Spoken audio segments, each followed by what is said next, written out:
Эң өкүнгөн эки адам болот экен кыяматта. Мисалы мен силерге мисал келтирип айтайын.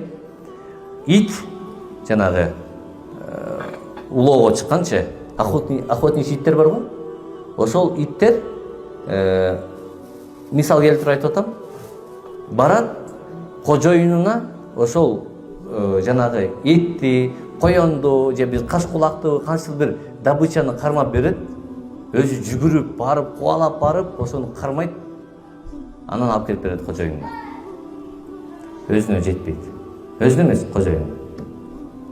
Көрдүңүзбү? Ушул сыяктуу эки адам бар дейт утулушта. Бул биринчиси. Эң жаман битир Куранда айтылган, Аллах Таалам битир адамды, сараң адамды бул дүйнөдө жек көрөм деген.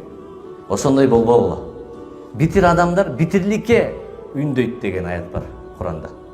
Бул адам өзүнө гана топтойт экен, жок меники, мага гана, мага деп. Бул дүйнөдө өзүнө эчтеке албайт экен да, өлүп кетет экен, эчтекеси жок. Аркы дүйнөгө пустой кетет.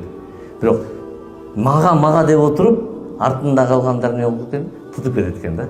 Жана ит сыяктуу эле болуп калат экен да. Кармайт бирок башкаларга.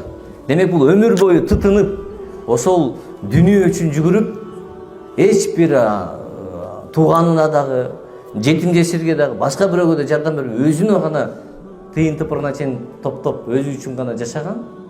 Бул жанагы не? Ошол добычаны кармап, кожоюнуна жеткирип берген, өзүнө да жетпеген ит сыяктуу өкүнөт экен.